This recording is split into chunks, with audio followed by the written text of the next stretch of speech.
Un saludo a todos ustedes, queridos estudiantes. Les habla el doctor Alfaro, su coordinador del curso de Sistema Digestivo. Bien, en esta oportunidad, continuando con el curso, vamos a hablar de algunos aspectos importantes relacionados a la estructura macro y microscópica del intestino delgado. Bien, como logro al final entonces de la sesión, el estudiante debe comprender la macro y la microestructura, en este caso del intestino delgado.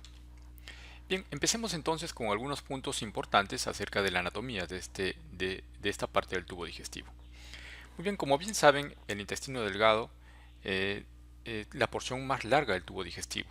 Esta se compone o está estructurada desde el píloro, que es la unión con el estómago, hasta la válvula ileocecal. Tiene en promedio aproximadamente 6 metros en el adulto y la luz intestinal se va haciendo más estrecha hacia el final. Posee tres porciones, la primera porción que ya hemos conocido, que es el duodeno, luego el yeyuno y el ilio.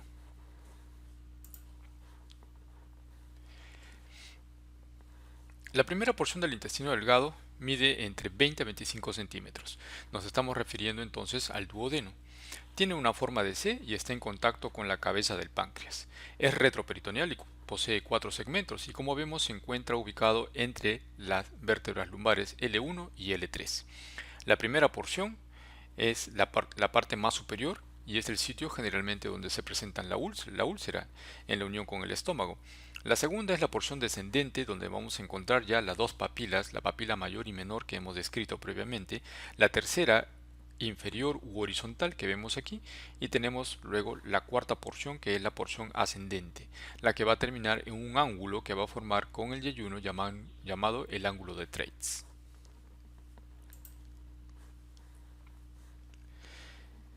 La unión entre entre la cuarta porción y el yeyuno es llamado el ángulo duodeno-yeyunal o ángulo de Treitz, y este tiene un pliegue de peritoneo llamado también el ligamento de Treitz. La irrigación del duodeno, como vemos aquí, es similar a la cabeza del páncreas, en la cual recordaremos entonces las arterias, por ejemplo, las arterias que salen de la arteria gastroduodenal, en el caso de la arteria pancreático-duodenal posterior superior, posterior anterior, luego teníamos las ramas que venían de la arteria mesentérica superior a través de la pancreático-duodenal, entonces teníamos la arteria pancreático-duodenal posterior inferior o anterior inferior. ¿Okay? Este arco que estaba formado entonces lleva el nombre de pancreático duodenal porque no solamente irriga el páncreas, sino también al duodeno. Además vamos a encontrar otras ramas propias del duodeno, por ejemplo esta de aquí, que es la arteria supraduodenal que parte de la arteria gastroduodenal, y tenemos la primera rama de la mesentérica o la primera rama yeyunal de la arteria mesentérica superior.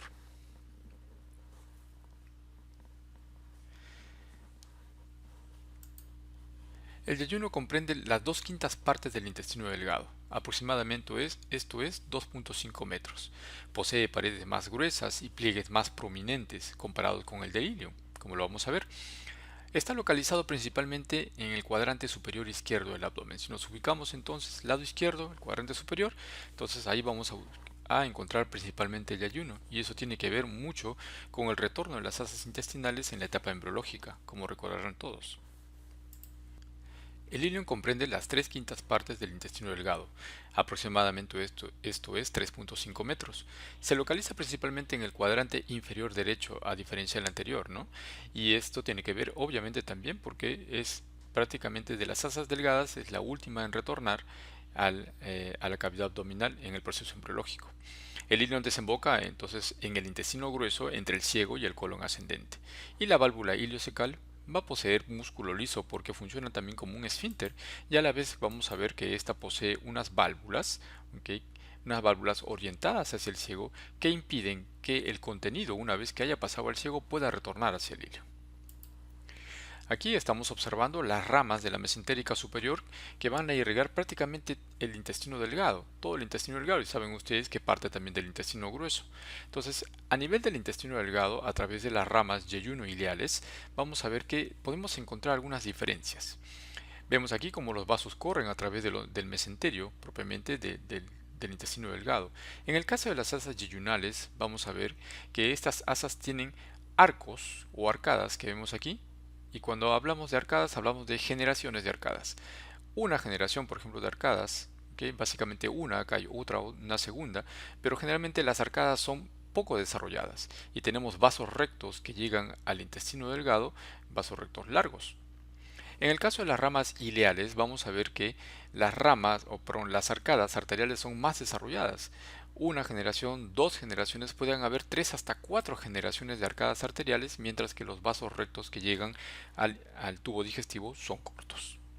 Esa es la diferencia importante que podemos encontrar en la irrigación. Aquí estamos observando justamente la arteria mesentérica superior. Aquí vemos y cómo tiene las ramas, abundantes ramas, 12 a 16 ramas yeyuno-ileales. El yeyuno orientado hacia la porción superior izquierda del abdomen y el ilión principalmente en la porción inferior derecha del abdomen. Es donde se va a llegar hacia el ciego para empezar con el colon ascendente. Muy bien, aquí tenemos las ramas yeyunales. Por ejemplo, miren ustedes que tienen vasos largos, vasos rectos largos. Muy bien, y tenemos arcadas poco desarrolladas, mientras que conforme vamos descendiendo, los vasos rectos se hacen más cortos y las arcadas se hacen cada vez más desarrolladas en generaciones primera, segunda, tercera hasta cuarta generación.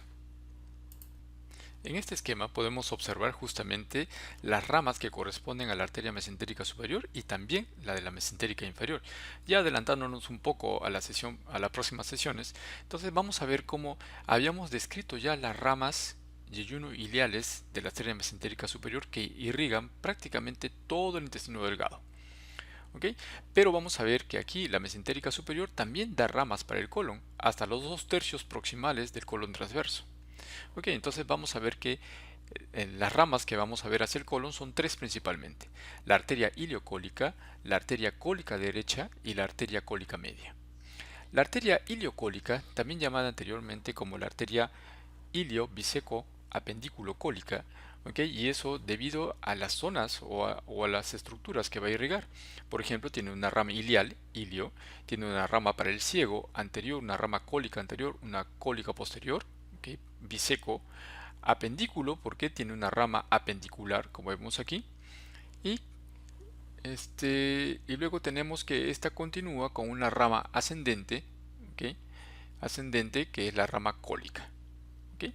Biseco, entonces ilio al ilion, biseco, ¿okay? Cara anterior y cara posterior de la arteria cecal, apendículo, cólica al colon. Muy bien, luego tenemos la arteria cólica derecha. Vemos la cólica derecha como tiene una rama ascendente y también una rama descendente que va creando anastomosis con las anteriores arterias. Luego tenemos la arteria cólica media, que también igual funciona como una rama descendente y una rama derecha y una rama izquierda. Okay. Y vemos como esta se va igual anastomosando con el resto del sistema arterial. En el caso de, la arteria mesentérica inferior, vamos a ver que esta tiene aquí, por ejemplo, la arteria rectal superior, tiene las arterias sigmoideas que van al colon sigmoides y tiene la arteria cólica izquierda, que tiene su rama descendente y su rama ascendente. Entonces, aquí han sido descritas, por ejemplo, los arcos arteriales. Entonces, existe comunicación entre el sistema arterial de la mesentérica superior y la mesentérica inferior, de tal manera que si hay una obstrucción parcial o total de alguna de las estructuras arteriales, entonces el otro sistema puede suplir esta falta de irrigación. Muy bien, entonces aquí vamos a encontrar, por ejemplo, que está descrito el arco de Riolano. El arco de Riolano está formado por una rama que corresponde a la arteria cólica media y una rama ascendente que corresponde a la arteria cólica izquierda. Entonces, esta zona de arco ha sido descrita como el arco de Riolano. Y aquí vemos que incluso se describe el área desnuda o el área avascular de Riolano.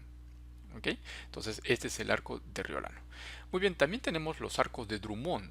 El arco de Drummond, por ejemplo, que también es un sistema que está descrito en la unión de una rama de la arteria cólica media, como vemos aquí, como la arteria cólica media se va a unir en el margen mismo, casi en contacto con el colon, ¿okay? En el margen, por eso es que también llamada la arteria marginal, se va a unir con una rama, con las ramas de la arteria cólica izquierda, en este caso. Vemos, ¿ok? Muy bien, entonces vemos que el arco marginal o el arco de Drummond en algunos textos también está descrito como una arteria una arteria que va desde las partes que corresponden al iliocólica, a la arteria cólica derecha, incluso a la cólica media, y forma todo un arco marginal alrededor. ¿Ok? Entonces también así está descrito el arco marginal de Drummond. Perfecto.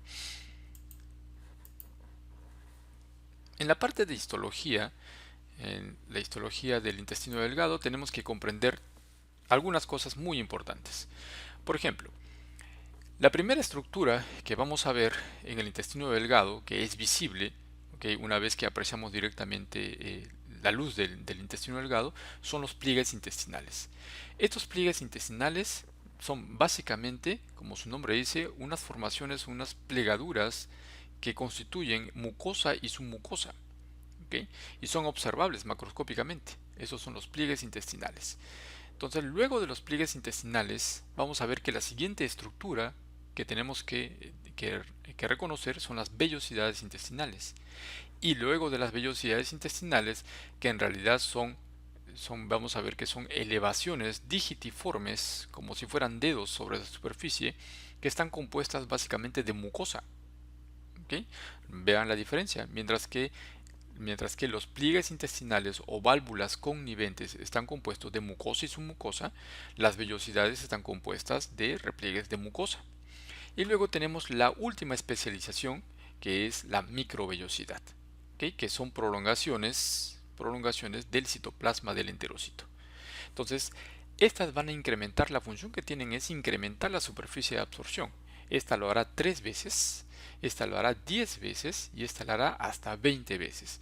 Si nosotros hacemos una multiplicación simple, vamos a ver que estas estructuras del tubo digestivo van a incrementar la superficie de absorción hasta 600 veces. Muy bien, aquí lo que estamos observando es justamente los pliegues circulares o válvulas conniventes.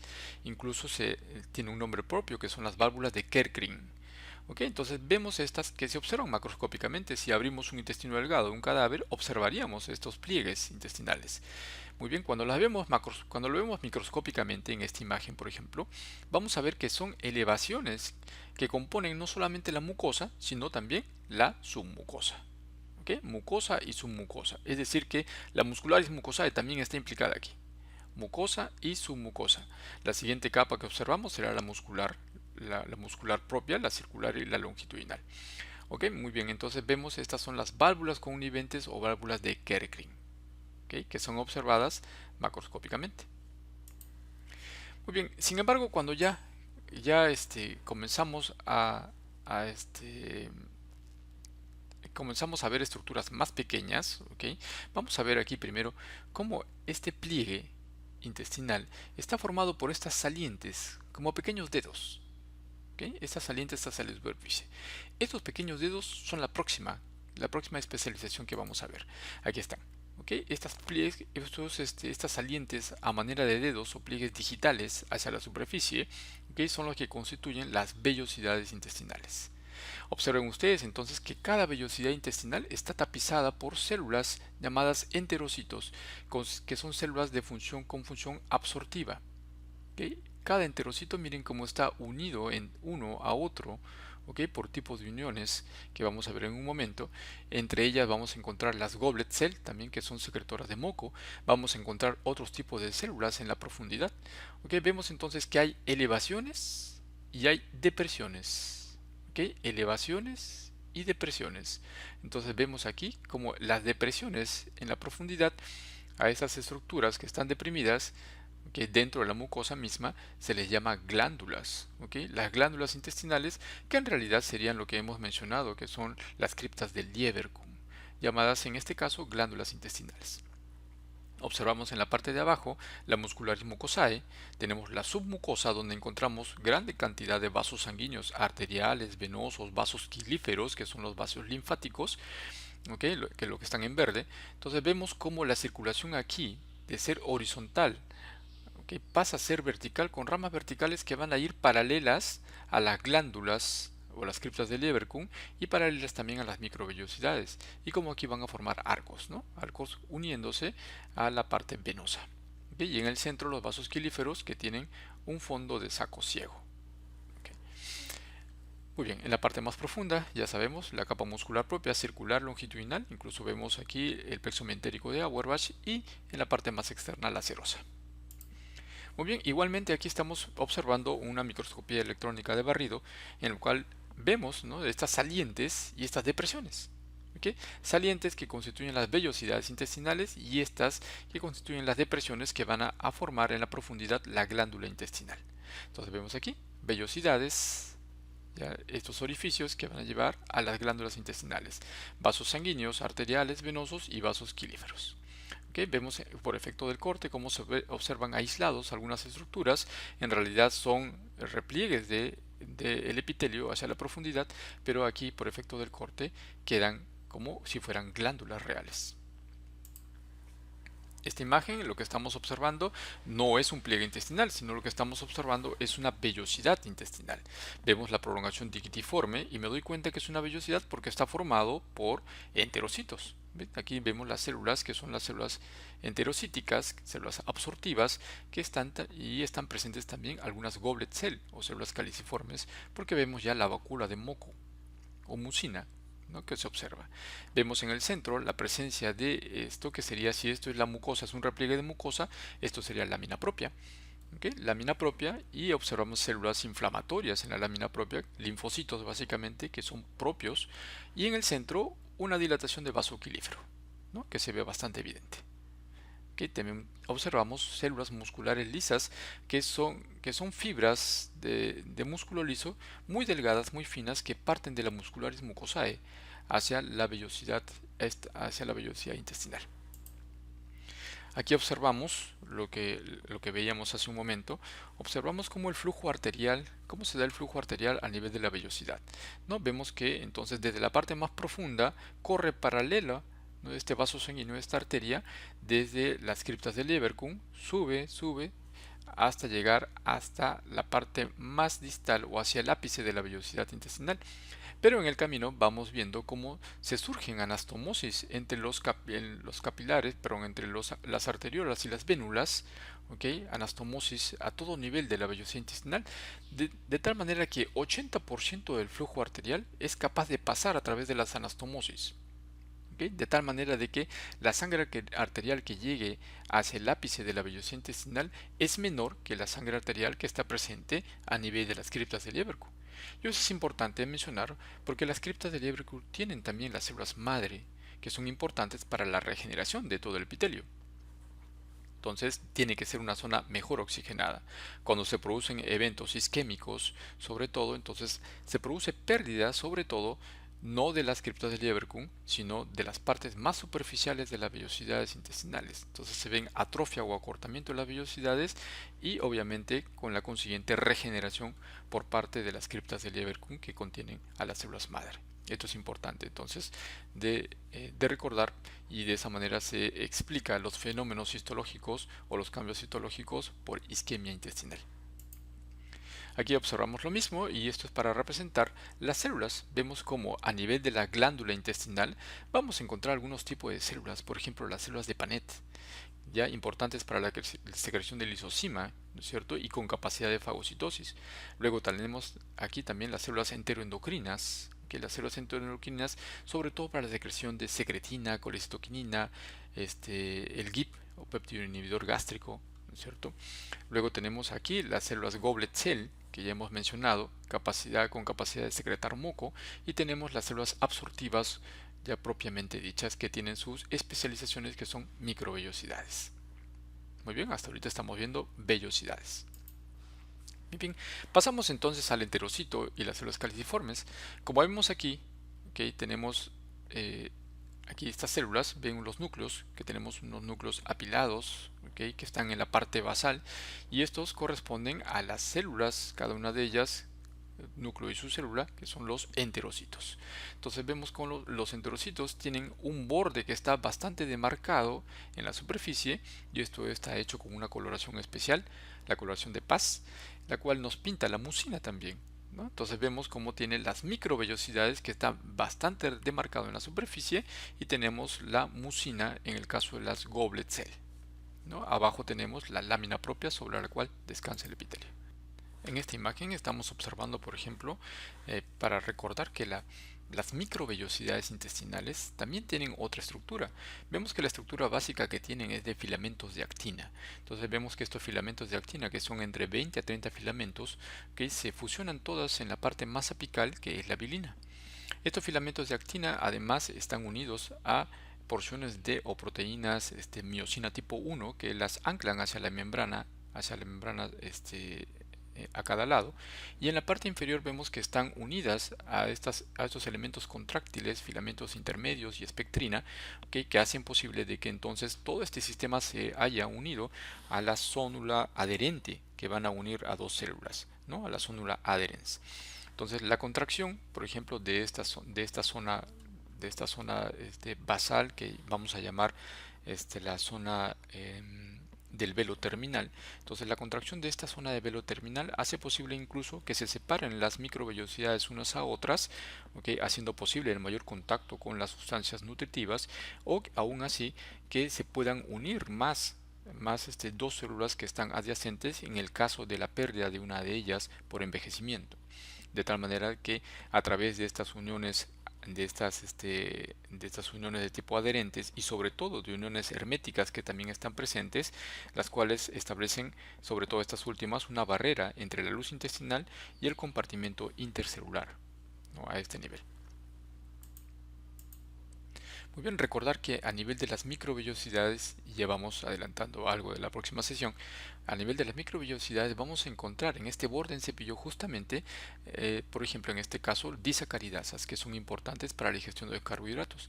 Asimismo, recordar que vamos a encontrar la enterosinasa, que hace posible la transformación de tripsinógeno a tripsina, ¿no? Para la digestión de las proteínas, por ejemplo. Es importante entonces la preservación del borde en cepillo o de las microvellosidades. Aquí tenemos las células, una célula absortiva, en este caso las células absortivas. Vemos entonces en esta parte superior, lo que hemos observado en el anterior son las microvellosidades. En esta parte superior encontramos el velo terminal, recuerden, ¿no es cierto? El velo terminal que tiene las células, tiene elementos contráctiles que hacen posible de que las fibras de actina estén unidas a estos complejos de unión, ¿no? Zónulas adherentes. ¿Okay? Vemos la cantidad de mitocondrias que están presentes entre el velo terminal y el núcleo, y también retículo endoplasmático liso, al igual que retículo endoplasmático rugoso. Muy bien, tenemos aquí próximas al núcleo el aparato de Golgi, ¿okay? Y este es el núcleo. Muy bien, hacia abajo tenemos los vasos linfáticos, vasos arteriales. Bien, en el caso, por ejemplo, de una célula absortiva activa, vamos a ver cómo ingresan, por ejemplo, estas vesículas lipídicas en este caso, que se van a almacenar inicialmente en el retículo endoplasmático liso. ¿Okay? Vemos cómo se están almacenando y en un momento determinado van a pasar al intersticio. ¿Okay? Pasan al intersticio por fuera, por fuera de la membrana celular, ¿okay? Para transformarse en kilomicrones. Y estos kilomicrones van a pasar entonces principalmente a los vasos linfáticos, ¿no? A los vasos quilíferos, y en poca proporción hacia los vasos sanguíneos. En esta imagen estamos observando una célula caliciforme. Observamos la forma de cáliz que tiene esta célula caliciforme, y esto es por la forma que adopta, por la presencia de estas cantidades abundantes de vacuolas lipídicas, perdón, vacuolas de mucina, en el caso de la célula caliciforme, mucinógeno, que hace posible entonces de que esta célula cumpla la función de secreción de moco. ¿No? Vemos cómo se desplaza el núcleo hacia la parte basal, inclusive las organelas alrededor, ¿no? El aparato de Golgi queda desplazado hacia la periferia de la célula.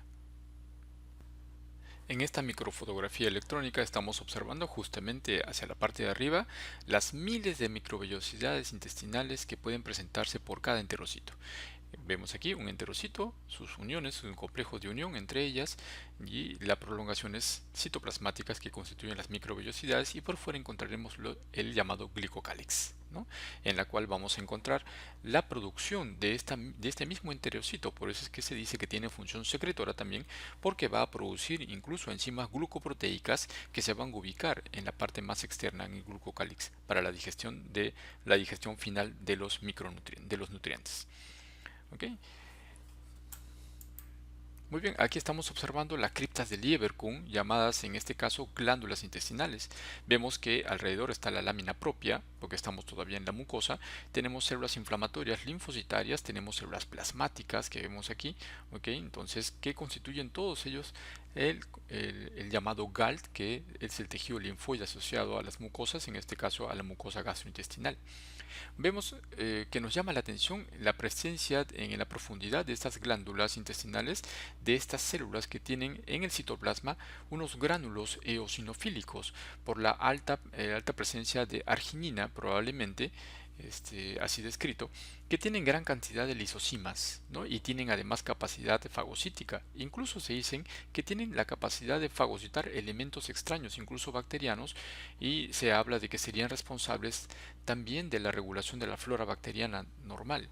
Entonces estamos hablando de las células de Paneth, ¿no? Que son importantes recordarlas en el caso del intestino delgado. Van a ver ustedes en algunos textos que incluso las reportan en escasa cantidad en el intestino grueso, pero para fines prácticos son células que están presentes en el intestino delgado. Muy bien, además en la profundidad vamos a observar la presencia de células intermedias que constituye la mayoría de las células del nicho de las células madre. Recuerden que también hemos dicho que en estas glándulas intestinales vamos a encontrar células madre. Entonces estas células madre con capacidad de división se van a transformar en estas células intermedias que tienen capacidad de división mitótica, ¿ok? Muchas de ellas se van a dividir varias veces, ¿ok? Dependiendo del tipo de célula al cual van a diferenciarse. Por ejemplo, sufren dos o más mitosis antes de transformarse o diferenciarse a una célula absortiva o caliciforme.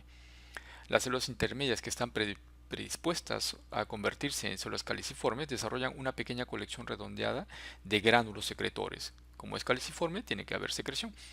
Entonces, en tanto que las células predestinadas a convertirse en células absortivas pierden los gránulos secretores y comienzan a acumular mitocondrias, retículo endoplasmático rugoso, ribosomas en la parte apical de la célula, ¿no? Entonces, esas son las células intermedias producto de la división de las células madre, entonces que van a dar origen a las células absortivas como los enterocitos y las células caliciformes.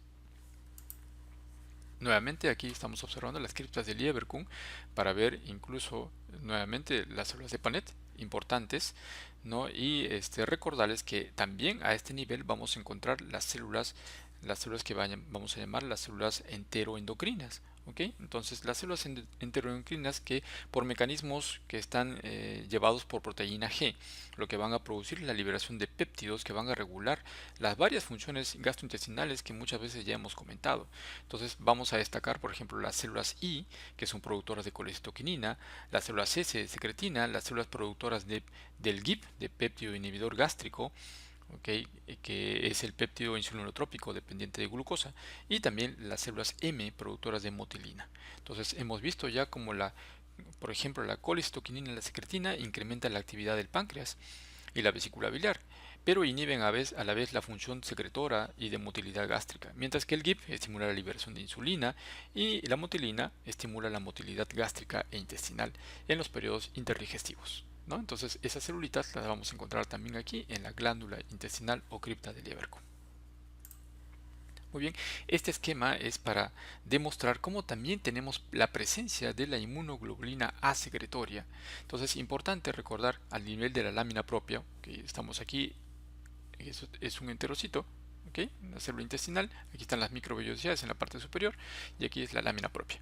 Entonces, en la lámina propia habíamos mencionado que tenemos presencia de linfocitos, células plasmáticas. Miren la célula plasmática capaz de, obviamente, formar inmunoglobulina A, que se forma en dímeros, ¿okay? Dímeros de inmunoglobulina A y la cadena J.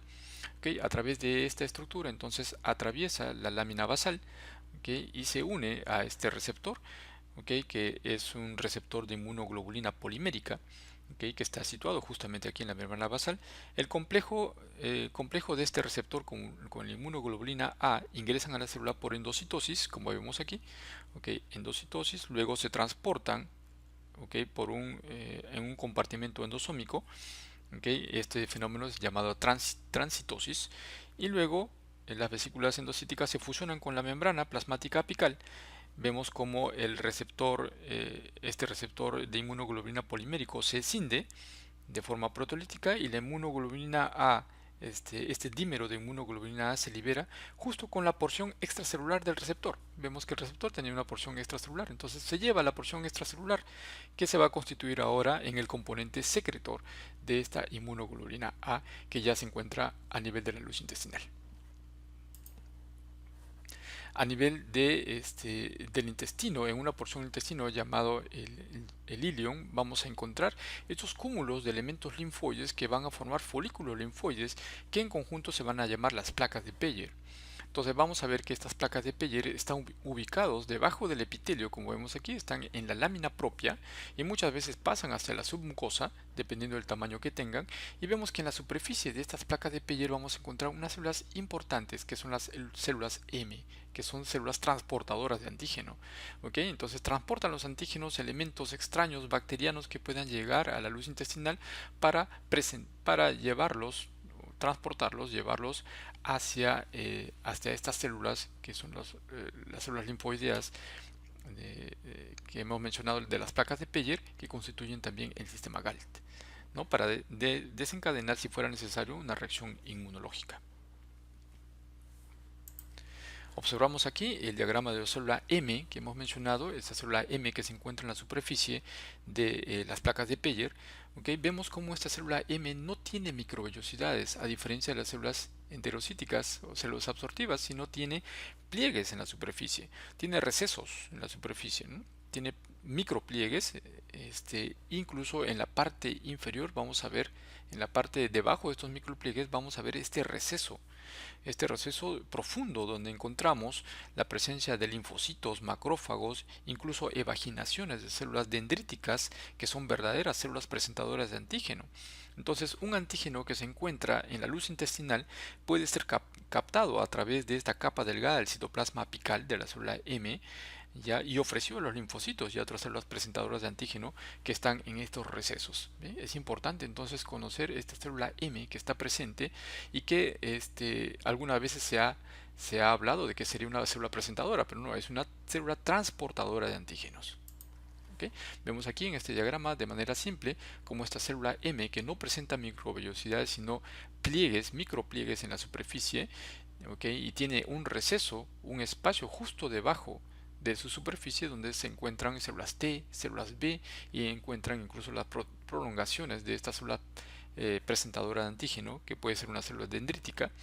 ¿Okay? Entonces lo que hace es llevarlo hacia la célula dendrítica y esta célula dendrítica obviamente la va a presentar, ¿no? A las otras células para desencadenar, si fuera necesario, una reacción inmunológica. Muy bien, llegamos a esta parte en la cual hablamos de algunas generalidades de la histología. Por ejemplo, el duodeno. ¿Okay? El duodeno, tenemos aquí las vellosidades intestinales, ya hemos hablado, prolongaciones como si fueran dedos, prolongaciones digitiformes que están formados por los enterocitos, ¿no? Los enterocitos en la periferia, ya hemos hablado de eso.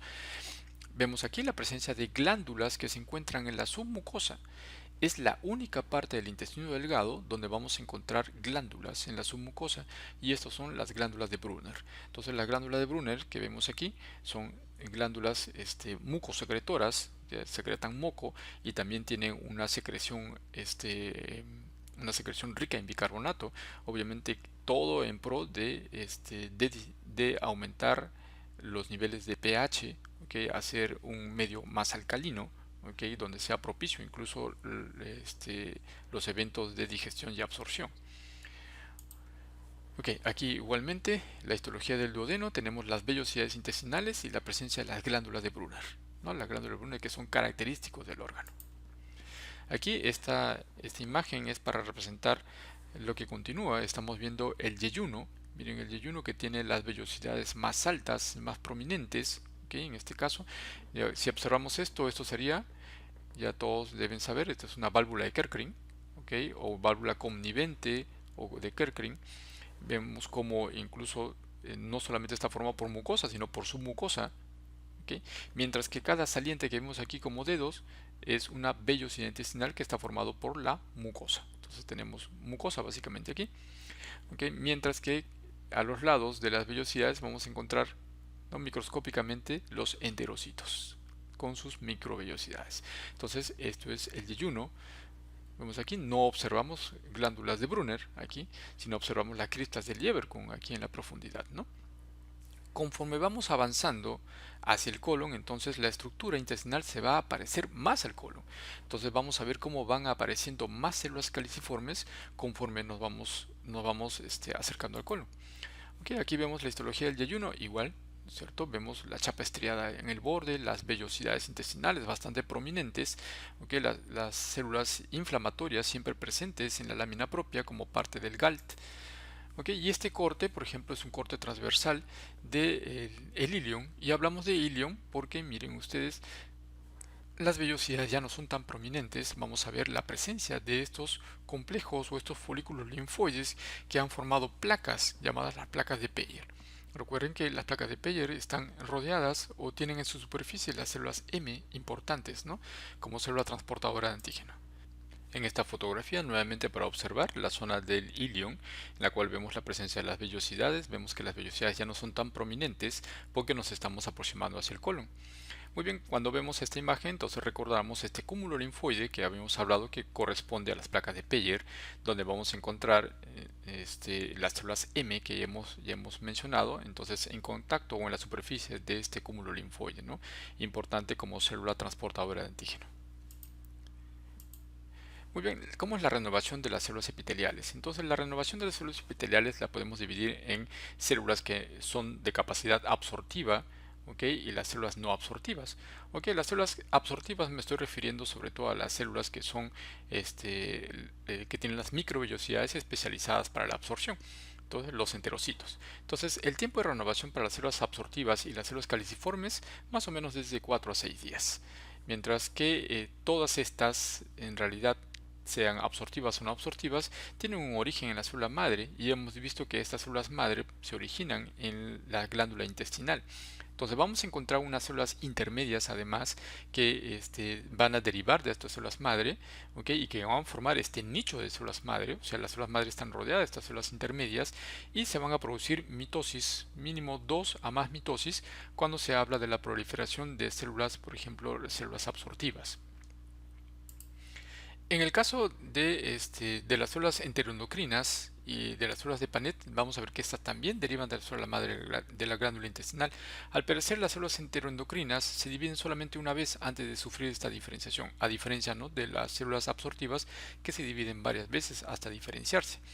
Migran junto con las células absortivas y las células caliciformes, ¿no?, pero lo hacen de manera más lenta.